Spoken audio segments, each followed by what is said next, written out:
Welcome, everybody, to the NFL show on the Gruely Truth Sports Network. The NFL show is powered, as always, by betting.net. Betting.net is your best bet for finding an online casino or sportsbook that's right for you. Make sure you check them out at betting.net. Make sure you like and subscribe our video on YouTube. You can also check out the link in the description below. For all your sports betting needs, you have a link to Sports Illustrated Sportsbook, one of our top-rated sports books. And remember to follow us at Twitter, at TGT, or at The Grueling Truth. What is it, Joe? I think it's at Grueling Truth. It is. All right. We've got our special guest tonight, as always. What in the hell? Hey, look, Risley found a raccoon and he's garbage. All right. We're going to start off. We've got Joe Spillman. How you doing, Joe? I'm doing okay, Mike. The guy below me here puts on that bullshit to come on this show. We're supposed to be having a decent NFL show, and he wears that stupid shit. So I guess I'm doing okay. Yeah, Native Americans probably hate that shit since it's not American. I don't know. My dog's name was until about Sunday. Then I changed his name to Patrick. Well, then that's dumb too, Steve. That's a good name. Yeah, it's a great name. And, don't claim to be a Lions fan anymore would be what I would say. You're not allowed being a Lions fan anymore. And help us welcome Dan Kornhauser to the show. Hey, Dan. You can call me your champion if you want. Dan, I got a statistical question for you. Yes, sir. How many Super Bowl MVPs has Joe Mahomes won? Or Joe Burrow? Joe Mahomes. How many regular season MVPs? Come on, has Joe Burrow won? It's so early. It's too early in the show for that. You haven't even been introduced yet. Oh, jeez. Too early. Yeah, but dumbasses usually don't have to be introduced. And of course, we're going to introduce the dumbass now. We've got Steve Risley. I think he played basketball at one point. How you doing, Steve? I'm doing great. And by the way, I was an All-American quarterback. Were you? Sure you were. You were not an All-American quarterback. Parade Magazine's All-American. Parade Magazine. They listed 27 quarterbacks as All-American quarterbacks. Well, I was one of them. I was one. Hold on. So that would have been 1977? Correct? I don't know. No, I don't know when it was. Everything's on Google now. Do you know what year you graduated, Steve? 1977? So it would have been 1976 season. I would have been. Here we go. You would have been what? Would have been 1976. Yeah, probably would have been. I found an old newspaper, but the writing's so small, there's no way I would ever see it. Hold on. Let's view the whole page. All right. So, quarterbacks. This is what we're going to do. Here we go. I mean, we should just share this, don't you think? And everybody look at it? Yeah. That's 19. Is that 1976? All right. So, this is what we're going to do, Steve. Just for you, we're going to show everybody how you were a high school All-American quarterback. Parade All-American quarterback. Let's see. This is from December 12th, 1976. Can everybody see this? Yeah. I mean, All right. We've got Greg Brady from Colorado. We've got Chris Collinsworth from Titusville, Florida. We got Mike Corey. We got Mark Herman. Now, this is my big question here. You guys were both seniors the same year. Mark Herman's the Parade All-American from Carmel. We got Jim Jimerson, Tim Kugel, Greg Landis, and Darrell Shepard. I do not see you here at all, Steve.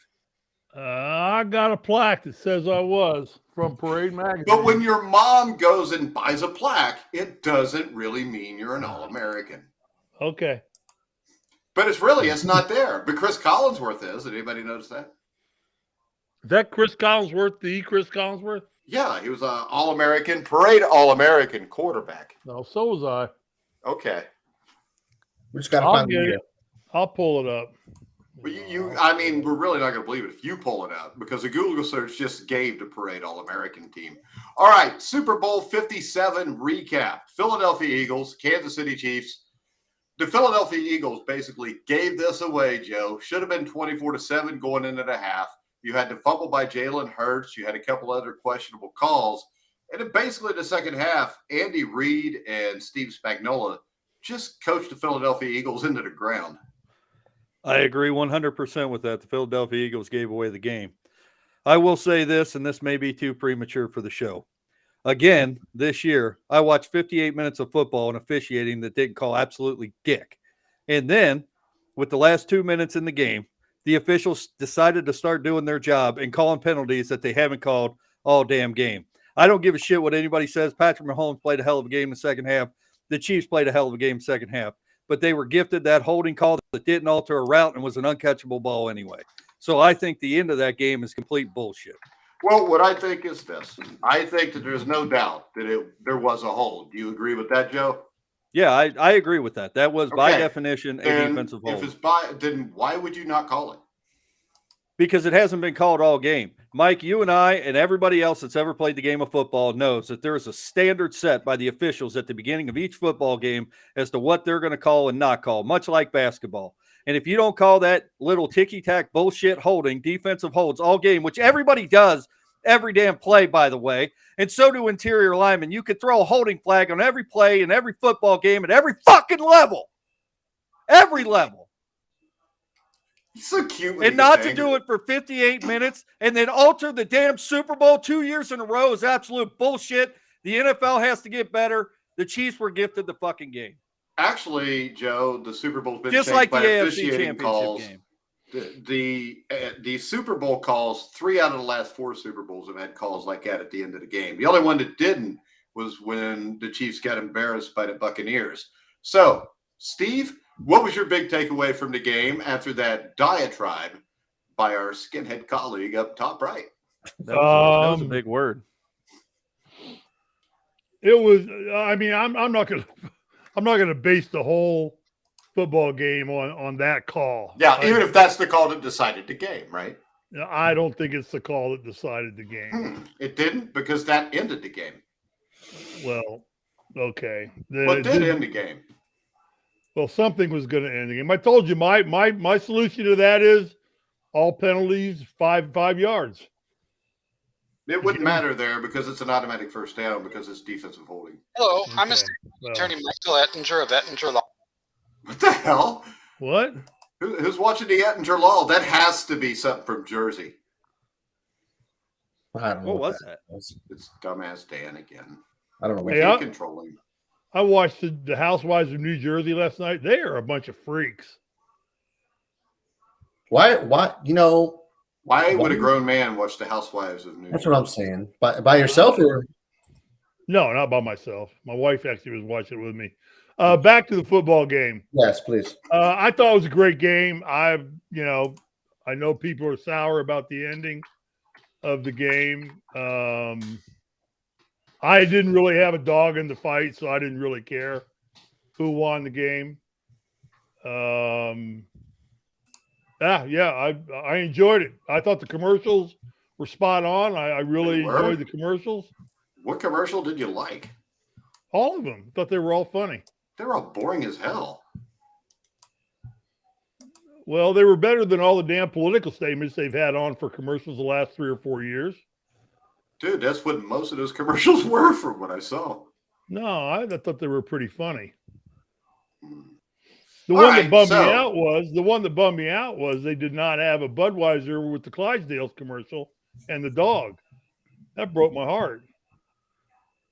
Because what they should have done, you remember the one commercial with Will Ferrell in the EV pickup truck Yeah. with GM and Netflix and I didn't know we were going to talk about commercials. Is that but I this paid year? attention to 'em. Is that this Yeah. year, Steve? yeah, that This was year? this year. The only commercial I remember from the Super Bowl is that dumbass commercial where I thought my TV just changed channels and I started yelling at my damn wife and asking her what the hell she was doing changing the channel. That's the only commercial I remember. Tubi. My Yeah, wife the fell Tubi for it too. But see, I'm an adult and I'm smart enough to know they've been running Tubi commercials the whole damn day. Well, and that's anyway, why. let me just finish mine. I thought it was funny because they had the EV truck on there. They were promoting electric vehicles. They were promoting Netflix because when Will Ferrell dressed up, it was all Netflix shows. But I thought the last commercial should have been the Clydesdales pulling the freaking EV truck because it ran out of a charge.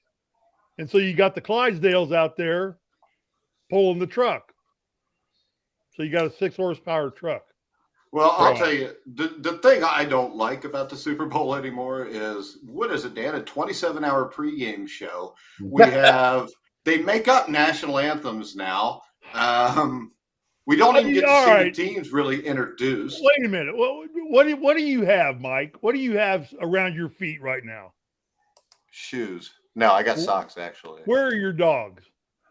I got a dog on the bed, a dog in the other bedroom, and a dog in his own bedroom. So why watch 27 hours of Super Bowl? I didn't. I watched the Puppy Bowl. I watched the Puppy Bowl. Oh, Jesus. My mom loves the Puppy Bowl. Yeah, who doesn't love the Puppy Bowl? I didn't watch the Puppy Bowl because every dog that's ever been on the Puppy Bowl has been adopted since they've had the Puppy Bowl. Well, I'll tell you, the big key to me in this game was the linebackers still matter. And they can't cover tight ends. No matter how many sacks the Eagles had this year, they couldn't contain Travis Kelce. And, he had 81 yards and a touchdown, but it seemed like every time he needed a first down, they threw it to him. He'd do a double move while in single coverage. I don't know why that was going to happen. Single covering him. Well, this is the thing, Steve. I don't know what you say, because usually you say it so loud and so quickly, nobody knows. Go ahead, Dan. I was going to say you're absolutely right. That's actually something we talked about when we did our Super Bowl preview. We talked about because they got the dude that can guard him. You just got to double. It's stupid. We talked about it. You talked about it extensively. I know Joe mentioned it when he was talking about the Chiefs early on in last week's show.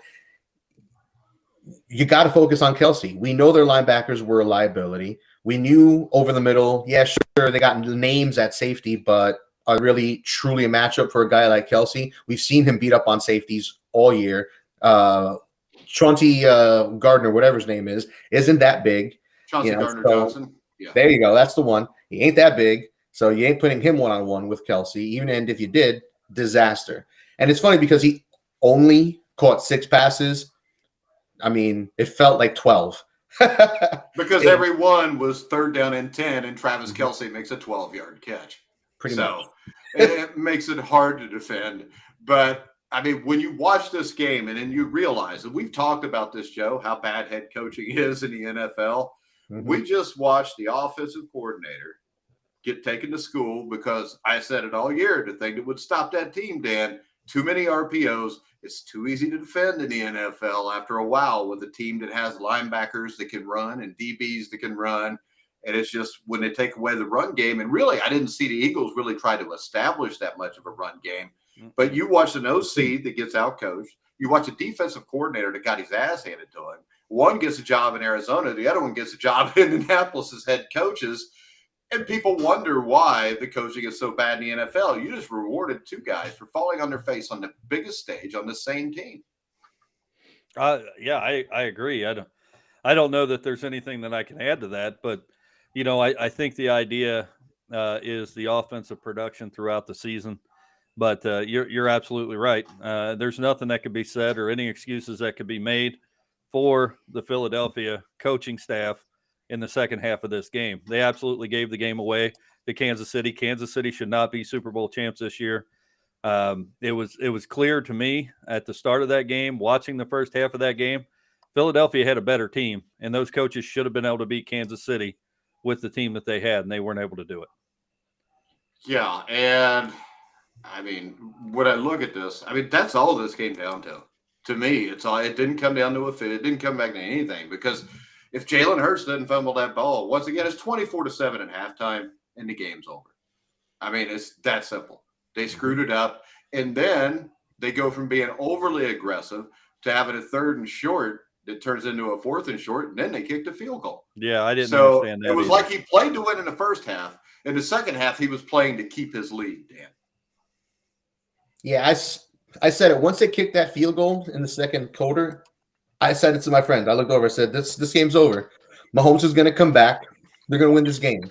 Just because they didn't score that touchdown. Like you said, they needed that nail in the coffin. They should have gotten it. That offensive coordinator, like you said, dropped the ball.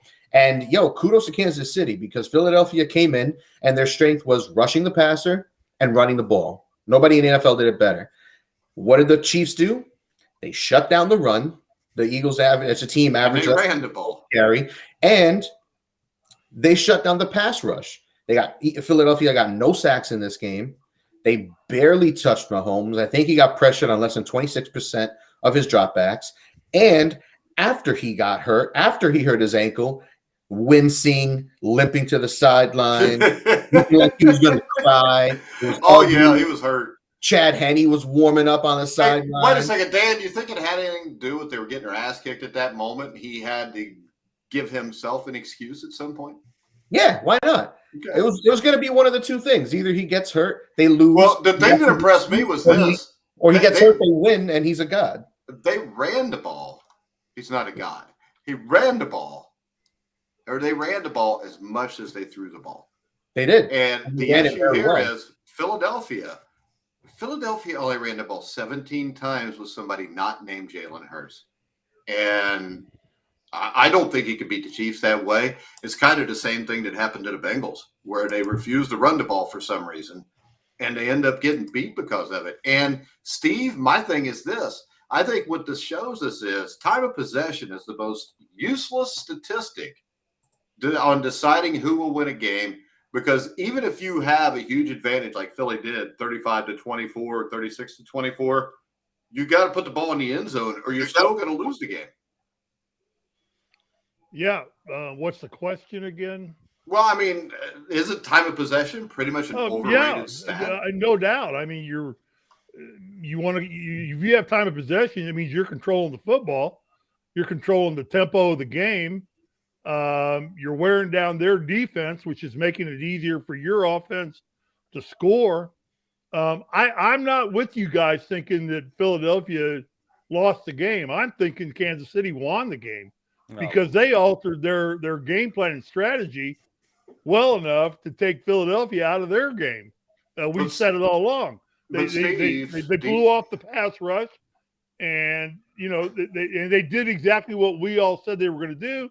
Kelsey became their running back, along with who was the number 10 that ran the ball for him? Isaiah Pacheco. Yeah, that guy was great.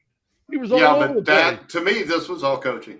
They gave it away because they didn't make any adjustments to it. So, yes, it was given because the Eagles did the same damn thing over and over again. And I'm sorry, Jalen Hurts looked really good in this game. But Jalen Hurts can only play in this offense. Okay, and in all defense, that's a flaw of a team like Philadelphia.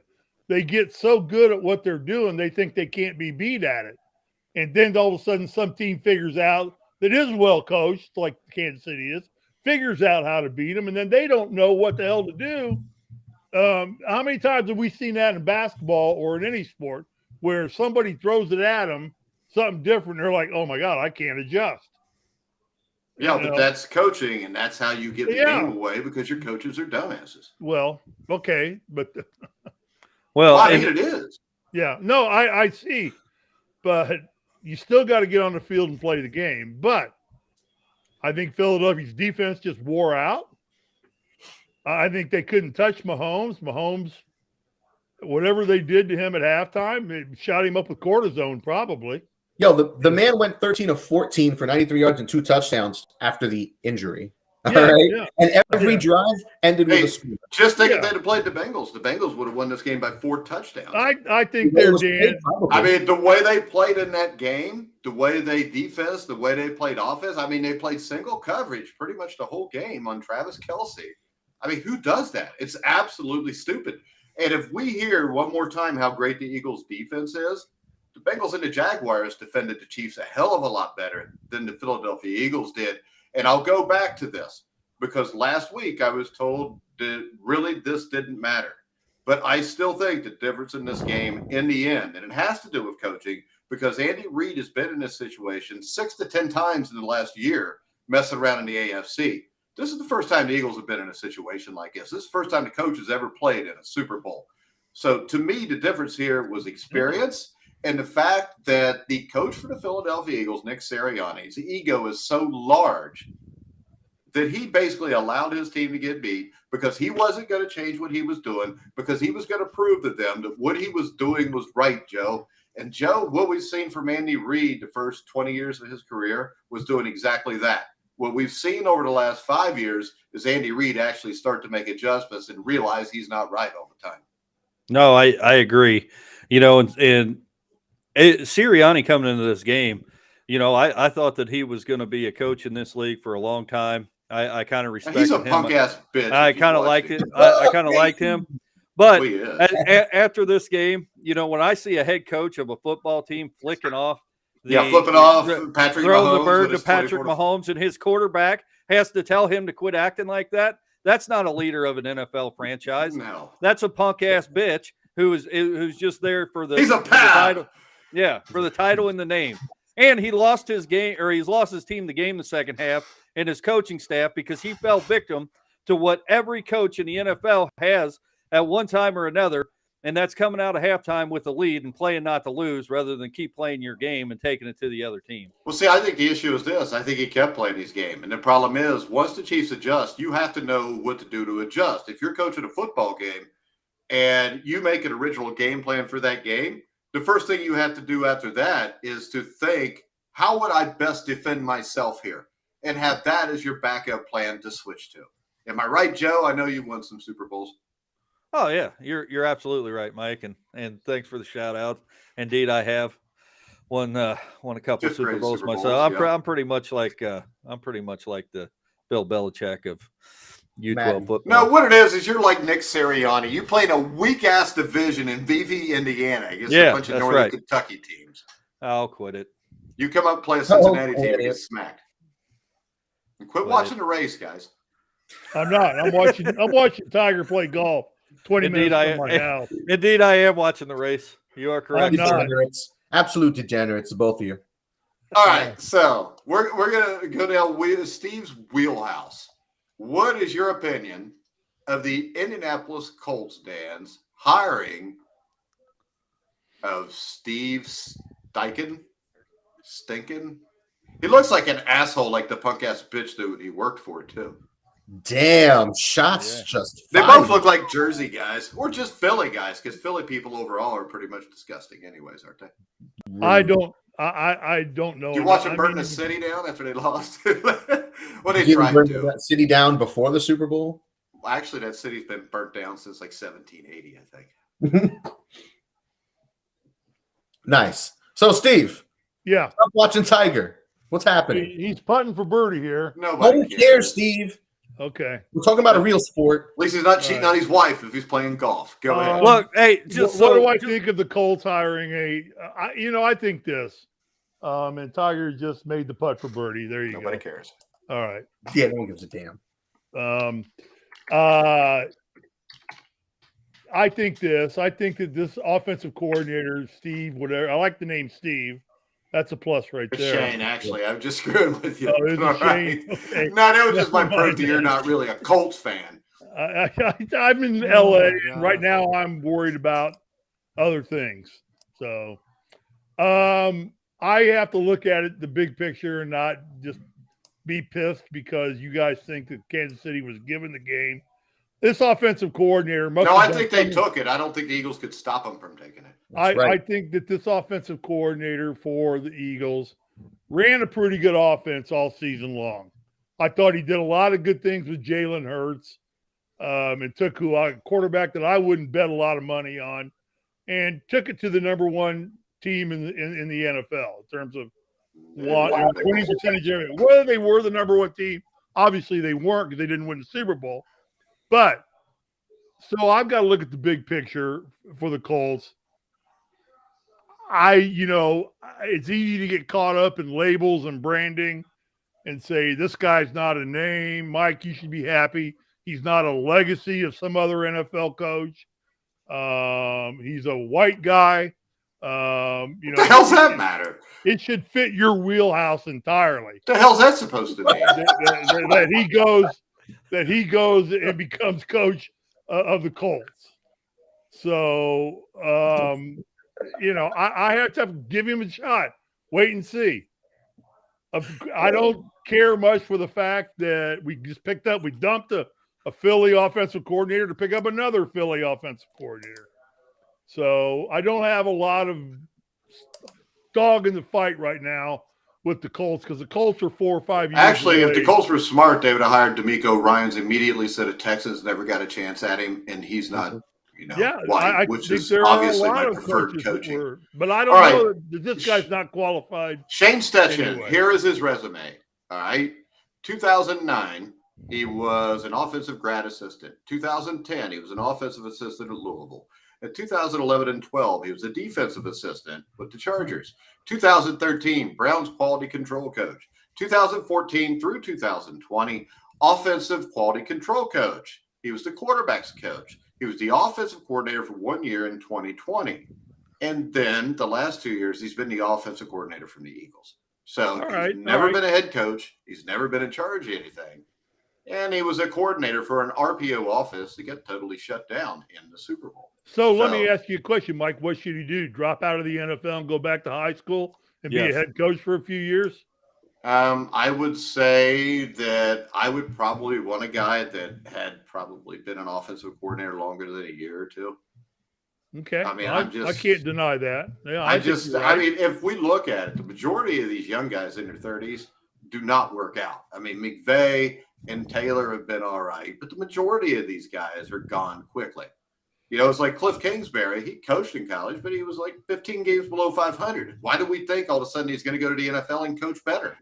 Yeah, I think personnel plays a big part in how successful a young coach is. I think he needs to find a quarterback right now. I think he's got a decent running back. I'll give you this, though. Brian DeBall didn't find a quarterback. He fixed the one that he had. Okay, well, we don't even have one. All we have is a 45-year-old quarterback who thinks he's Tom Brady. Who's that? He's 38. Not that old, but 38. Okay, well, Who's he's that? got what's his name? Matt Ryan. Matt Ryan. Oh, he's still on the team? Yeah, he's still listed as their starting quarterback. Mm-hmm. So I think first thing you got to do is you got to make a decision on that before you can even judge the coach, because I guarantee you if they try to go with Matt Ryan next year, he's going to fall on his face. And everybody said Brian DeBall would fall on his face if he went with Daniel Jones. So there's more to a football team than a quarterback. Daniel Jones was a young quarterback, impressionable and willing to learn and listen. He's been in the league for almost 5 years. That's nothing as a quarterback in the NFL. Not. Most quarterbacks don't last 5 years in the NFL. The Joe Burrows of the world, the Patrick Mahomes are rare. Yeah, they're the only two there are. So, but you need to find a Jalen Hurts or a Daniel Jones that can at least keep you above water. What did I just say? I said you got to find a better quarterback for the Colts. Yeah, but you're not going to find it because Jim Irsay is not the most important problem they have right now. Actually, it is. Because culture is everything. I disagree with you. Well, you can't fucking win without the proper culture. They don't have the proper culture. They have no culture. You cannot if you go someplace and you change the culture, even without a quarterback, you will win games. Not saying you win a Super Bowl, but if you change the culture, you will win. So what's the proper culture, Mike? No hookers and no cocaine. The proper culture is this. I didn't even hear what he said because he's a dumbass with a toboggan on. I love it. What'd he say? He said no Mike Goodpaster input. We know who the Colts owner is. We know what he likes. He likes hookers. He likes blow. And he likes going to I can tell you this: the proper culture is basically where everybody takes accountability for themselves, and the front office takes care of the players, and the coach cares about the players. The players care about the coach. If you do that, you win. And that's easier to do than get a quarterback too. And the owner doesn't get pulled over driving through the Taco Bell drive-thru at 3:00 in the morning. With $200,000 in cash and a little bit of coke. That's what I'm saying. With some white stuff around his nose, butt naked, trying to get a taco from. You know the good thing though, Dan, that white stuff was not cocaine. Hey Risley, what year did you leave or did you move from Indianapolis? Like 2016? No, it's been 5 years, 6 years. Okay, so that happened 2014. Was that when you used to be a chauffeur? Yeah. That's when he was doing Uber for a little bit. Is that what they call starting cocaine? Doing Uber? I think that's what they called it 12 years ago before there was Uber. But all right, Joe. Just back to it. I can't pass judgment on the coach. I don't know him. I think we have to pass judgment. There's no reason for us to be here. That's what we do. Well, I'm getting ready to. As I said, I stand by my ground. The guy did a good job offensively with that football team all season long. They stunk it up in the Super Bowl because their head coach didn't make changes that The, needed head to be coach, made. the offensive coordinator is supposed to make those changes, Steve. Well, then didn't make the changes. So lessons learned for him. You know, every day all of us can learn lessons. Mhm. Not even you, Mike, could learn. So this lessons. is the thing, like, you As know, great as Kyle you think of Shanahan. yourself, as Kyle powerful Shanahan as in San you Francisco. are, you can learn lessons. What are you trying to be, Dick Vitale now? Yeah. You can learn some Jazz fucking hands. lessons, baby. Oh, baby, I tell you right now, you got to come to UD. You got to come to University of Detroit. We got Terry Tyler and John Long. We got a pool table in our locker room, baby. Diaper He's a dandies. diaper dandy. He's a PTTP. He's a primetime player. Oh, baby. That guy used to call me on the phone and talk to me for an hour like that. Yeah, and that was like a month ago. No, this was back in 1977. It's back when he was He messing would with hookers and ramble. cocaine. It was back when he was a parade All-American. He would ramble for about an hour like that, and I would listen to him, and I'd say, So Coach, that's where you learned that. I said, Coach, do you realize I'm white? And he goes, oh, baby, you're not good for University of Detroit. He hung up on me. Oh man, Steve, Yeah. ridiculous. All right. I don't know how we got here. Right now. But we need It's to go supposed to be a home. Super Bowl preview or a recap. Review. Yeah, we're talking Yeah, about. review. Yeah. All right, I'll shut up and be serious now. Good. I already got chastised one time this week. All right. for Did not y'all being- like the halftime show? not being serious on the show? So I go ahead. didn't really watch the halftime show. Oh, you I was missed Rihanna rubbing her crotch and then sniffing it while she I had a missed it baby in her too. stomach. It was really good, wholesome family Yeah. entertainment. Mm-hmm. It was. Now Yeah, all we mate. would have needed was Justin Timberlake to come out and pull her boob out, do some coke off of it. Yes. Now we're talking. Now it's the Super Bowl. That's what we're talking about. All right. So, Joe, I do want to say something about that, though. say it, Joe. I think that at the beginning of the game, that was the best national anthem I have ever heard, ever. Oh, that country And it just- singer dude. Yeah, Chris Stapleton. That was the best. That was the best national anthem I have ever heard at any sporting event in my life. Yeah, it was really good. It was really good. One of the better ones at the Super Bowl. It was amazing. Anyway, go ahead, Mike. I don't know. Steve, do you have anything intelligent to say before we wrap it up? It'd be the first time this year. Damn. Wow. I'm I'm just kidding, Steve. Dan's the dumbass. I'm the champion. No, You're a dumbass. I don't. I've have a got lot of- 6 rings. You've got 1, dude. Shut up. Go ahead. I don't have a lot of faith in the Colts' hiring decision, but I'm not a genius on this anyway. But it's know. not somebody that I get the feeling or have love and warmth that he's going to bring the Colts back to playoff contention. And I'm talking about just making the playoffs anytime soon. Matter of fact, I don't know that he'll ever do it before he gets canned. And Jeff Saturday will be hired as the interim coach. And that would be the next step below. Dan, So- any final thoughts on anything? Wrapping the season up. Yes, actually, 3 thoughts, and I'm Weren't excited. there more I've been coaches that waiting. got hired? I've been waiting Yeah. all show for this. So, all right. So, my first thought is going to be on the Eagles. Congratulations to the Eagles. Great season, great game, but I think it's over for them. They've got a ton of free agents. They just lost both their coordinators. And their coach is a punk ass bitch. Don't Their forget. coach is a Hey! punk-ass bitch. They have all sorts of problems. They've got a legit quarterback, which is nice, but now they're going to have to pay him. Once that happens, teams tend to lose expensive veterans.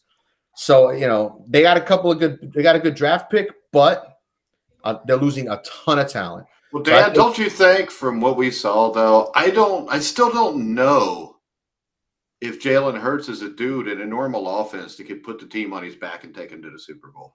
Luckily for him, this ain't a normal offense. Yeah, but it's going to be because they're going to lose guys. They lost their coordinator. And the other thing about these offenses, kind of like the Bears in 85, they had a run of a couple of years, but then everybody figured it out.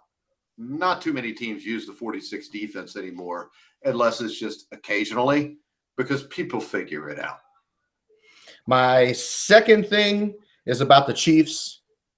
Gentlemen, I want your thoughts, but 2 chips, 2 MVPs, 2 Super Bowl MVPs, just utter dominance every year as a starter. It's not really because he's only won it twice in 5 years.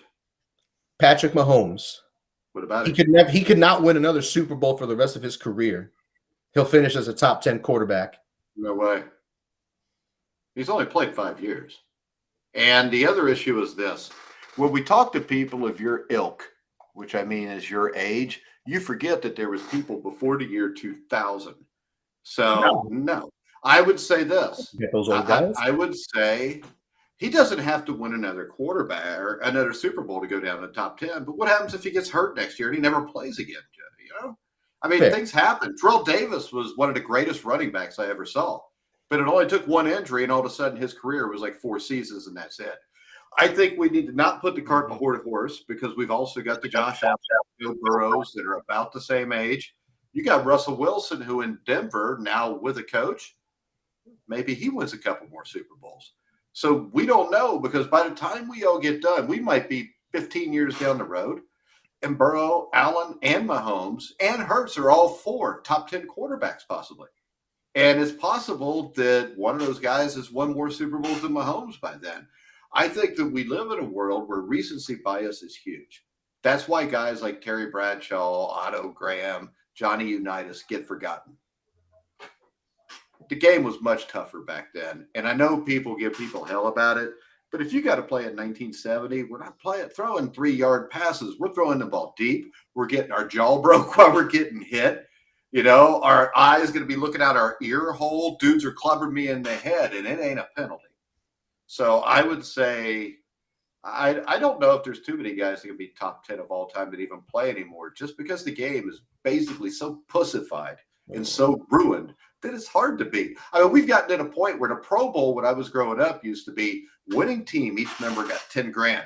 Losing team, each team got 5 grand. They killed each other for that extra 5 grand because they had jobs in the offseason sometimes. This game is not the same as what it was. In a lot of ways, that's good because the players are more protected.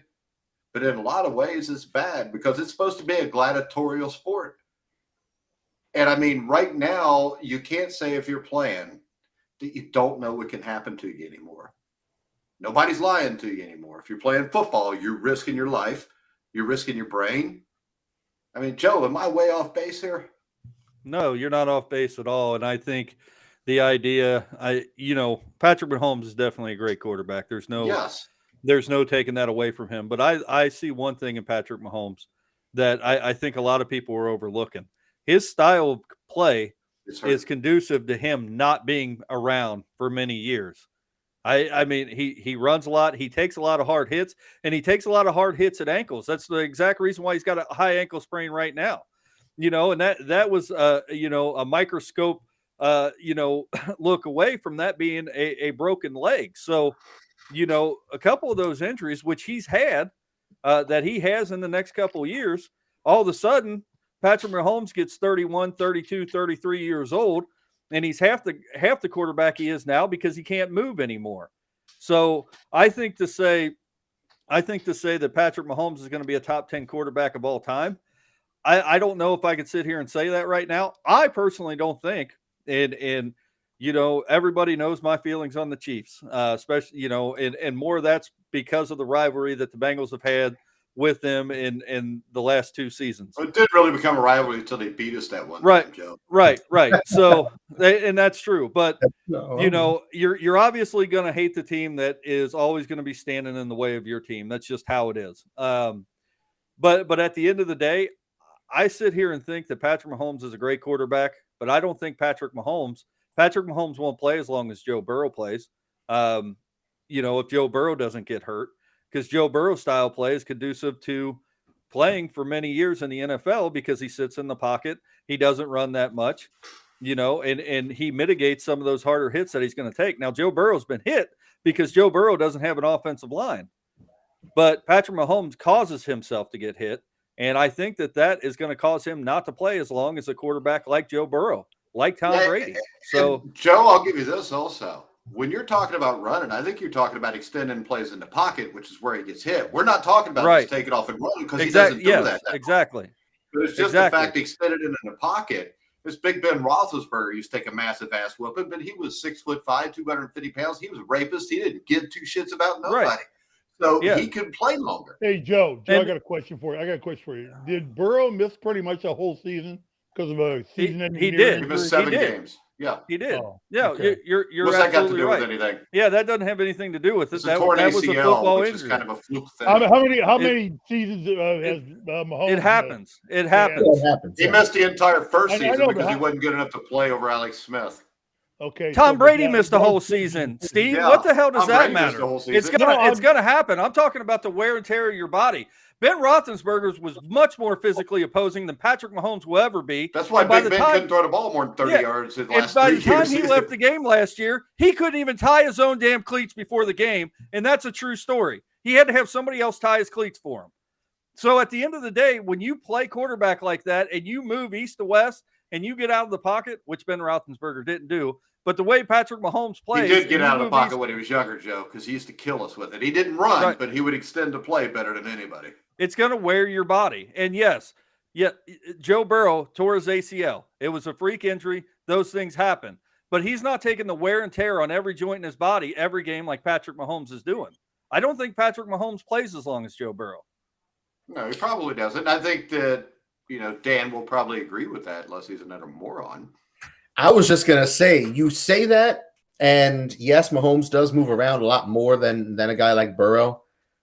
But the notion that he takes all these big hits it's just not accurate. They only allowed 26 sacks this season. You want to talk about a guy getting hurt? A guy I don't understand what Joe's saying. Burrow's Burrow's the one who's more likely to get hurt. We saw what happens. Some to of a the hardest quarterback's hits you career take when as a Mahomes quarterback, doesn't get Dan, hit. is after you We throw the saw- ball. We saw a quarterback get retired because his team couldn't protect him. We're talking about Carr over in Houston. Well, and we saw Burrow get sacked 90 times in the last 2 years, and he didn't And you have to think that's a like a recipe for drama queen success? pitch. Like That's not a recipe. Nobody's talking about Listen, success. We're this talking is what the it impact is. on a body Okay? and a Survival. quarterback That's style of not a play. recipe for survival. If you are coaching a quarterback, the first thing you got to do is to teach him to take the hit. And Joe Burrow understands that. Josh Allen understands that. And if you watch when they're in there, you will very seldom see Joe Burrow take a big smack. I mean, hell, the one he got hurt on was his defensive or offensive lineman pushed the dude into his knee. No way to get away from that. But if you watch Burrow, like the 9-game sack against Tennessee, he was able to still win the game because he wasn't taking hellacious hits. He knows how to move just in time. It's like a boxer. Muhammad Ali in the 60s when he was fast as hell. I mean, he didn't even have to put his hands up to defend himself. He could just move his head just a little bit, and you may get hit, but it's not going to hurt because it's a glancing blow. He's safer. I think Mahomes, size-wise and everything, really Burrow worries me because he's built like a 12-year-old girl. I mean, he's got the little arms and the little legs and everything. It worries me with both of them, but I would still rather have either one of them over Joe Burrow or over Josh Allen. Because Josh Allen ain't near as good as them. Jalen Hurts ain't near as nobody playing today is as good as them. And I will give you this, Dan. I think when it's all said and done, I think there's a high probability they will both be in the top 10. I'm not going to tell you who's going to be higher or who's going to be lower. I will tell you Tom Brady will still be number one because neither one of them are probably going to win 7 Super Bowls and go to 9 or 10 of them. But they will be in the conversation in the top 10. They'll both be considered better than the Aaron Rodgerses of the world. If anything, Joe, everything you were saying, I think would apply more to a guy like Josh Allen because he's so big. He's got the same thing going against him that Cam Newton had because Cam Newton was getting. He's a dumbass. He's a front runner. No. Actually, you are right because there's a lot to be said for that. I mean, Josh Allen in the playoffs last year looked pretty good, right? But all the other years, not so much. He lost in that game in Houston. The game against Cincinnati, he might as well not even have been there. So I think this. I think, Dan, right now you should smack yourself in the face as hard as you can just because you compared Josh Allen to Joe Burrow and Patrick Mahomes. No. I was talking about Joe talking about getting hit in the pocket. No, I agree with that. I know. I just want you to smack yourself in the face. I think Josh Allen runs way too much as well. But when you look it'll catch up to him eventually, is what Joe's saying. Yeah, Sooner when you're than talking later, I about think Patrick Mahomes and Joe Burrow, it's a completely different style of play. And setting injuries aside, setting an ACL tear aside, when you look at the style of play of Patrick Mahomes moving east to west out of the pocket, creating things with his legs, and a Joe Burrow who is, when he's under pressure, climbs the pocket into open space, those two styles of play, those two styles of plays are complete opposite of each other, and one of them is conducive to a long career and one of them's not. Now, I can also say this, though. We've seen guys like Randall Cunningham who were like that at the end of his career, extend his career because he just stayed in the pocket finally, climbed the pocket, and became a hell of a quarterback. Patrick Mahomes is already a hell of a quarterback. I'm never going to dispute that, and I will say the same thing. To me, by far, they're the two best. I don't think one's better than the other. I think they're the same right now because I don't think there's anybody that's close to either one of them. And Matt Ryan's not. Nobody the Colts will ever get will be. I heard the Colts are thinking about seeing if Archie Manning wanted to come back. Steve, is that true? I don't know. You keep making fun of me, Mike. Go We ahead. got a few years. Actually, I didn't make fun of you. You're the one that calls my team. know. Wait, you're the dude that calls my team the Bungles all the time, ass munch. And I So, call my team the Dolts. It doesn't matter. Dolts is just stupid because the Colts aren't even Indianapolis's team. They're Baltimore's team. Okay. So I got one final thought to wrap this up, and that is that I want to thank you guys for another wonderful season. All of you guys, Joe, even though you haven't been here all year, you've been here for like at least half the year. Appreciate you too. Hey, Steve, we're not going you to stop too. the show, Dan. We're going No. next week, too. Hold on. Just hear me. I want to thank you guys for being here, and I want to thank you guys for coming along for the ride on my championship because it was a long season. Anybody want to listen to this bullshit anymore? I mean, it's a little fat dude with his hat on. Let him back. Let him come back. All right, go ahead. I finished the regular season 142 and 128. Mike, my only competition. Sorry, Steve, I love you. 132 and 138. Yeah, but if I wasn't Playoffs. desperate the last 2 weeks, it'd have been much closer. The playoffs. Wait, what was I? You can throw me in there. Well, the playoffs is where Steve. What was my regular season? Steve, you have an incomplete because you missed a couple of weeks. No, that's because you did not call him when he was in the freaking hospital and you were supposed to call him. That too. But Steve. I made think it. we need to have a count on Steve's picks, and I think the weeks you didn't call him, he should be undefeated. And I think we should see who won then. I still think I would have won that. But I don't think so. Steve did well in the playoffs. We were all 7-5, all three of us going into the Super Bowl. Steve and I picked Kansas City. I picked the over. He picked the under. I won the playoffs as well, 9-5, best overall record. Steve in second place, Mike in third place. Wait a minute. So I guess you, in Joe's terms, you could say because of the late necessary call of me taking the under, I gave you the fucking championship. Yes, you did. Steve, I appreciate you. You for had that. a choice to pick over. Because you didn't listen to me. You could have picked over. Championship. I should have picked over. Yeah. Well, that's your fault. No, that's your fault, that's not the refs. bullshit. I told you, Steve, to So, pick the you know. over because I told you if Kansas City won this game, you Well, would I have to know, pick but the over. Don't smile too much, Stan, because I took the under just to make it You good for the picked first, viewers. Steve. Had to No, be I a didn't. winner. I did not pick first. You picked I first. picked first. Oh, He did picked you? first. Yeah.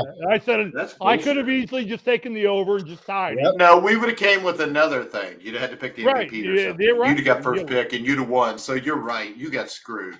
And No, I handed it to him, just like the referee handed the Super Bowl to the Chiefs. Steve, you didn't even listen to what I said because that's not even my argument. That I sat here and said, no, bullshit. The Chiefs were handed the AFC Championship game. When does it, Not the Super Bowl. They got outplayed, Steve. what you say? And with Hear that, that? He said he agrees with everything you say. Right now, guys, I want to remind you, betting.net finds the best promotions, offers, and bonus codes so you don't have to. Head over to their website now to take advantage of things like free bets and matching deposits. Tomorrow at 2 o'clock Eastern, we will have a NASCAR preview show.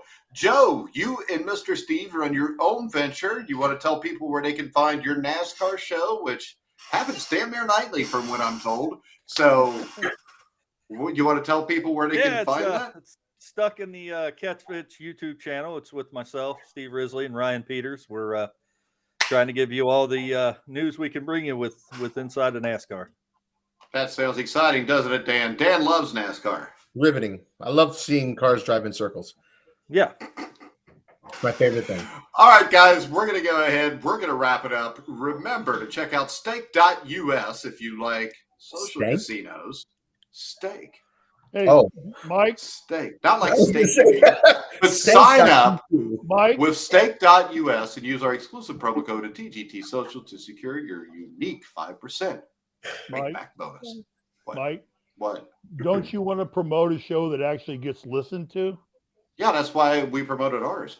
The Indiana basketball show? We're going to. You got to let me get to it. That's Saturday. I was Oh. doing tomorrow. Oh, okay. God. All Come right. on, Steve. You know, one of those shows that actually gets listened to. What Amazing. the hell's that supposed to But mean? more This show gets rude. listened to. Yeah. Yeah. Oh, Joe has power to do that now. I forgot. Look, hey, this is like the Brady Bunch. I'm Mike, Steve's Carol, and you're Bobby. Oh, now you want to be Mike so you can be with Carol, don't you? Which is Steve, really. All right, guys, we're going to wrap it up because we have another show at the top of the hour at 8 o'clock. We've got on this day, we'll look back at February the 17th, 1984, when Livingstone Bramble upset Ray Boom Boom Mancini to win the lightweight championship of the world. Remember to follow us at Grueling Truth. Look, Joe's having fun. At Grueling Truth. Make sure you like and subscribe on YouTube and check the link in the description down below for Sports Illustrated Sportsbook, the best sportsbook out there for betting on sports. We will see you guys next Wednesday night or next Thursday night at 7 o'clock. But for now, for Dan Kornhauser, Steve Risley, Joe Spillman. What? Can we come next Thursday with our list of top 10 greatest quarterbacks Yes, of all we time? can. We can. Cool. Let's make that a sidebar. Okay, we'll just make that the show. All right, and I'm No. Mike Goodpaster. So, you've been listening to The Grueling Truth, where I get interrupted. It pisses me off at the end of the show, where the legends speak.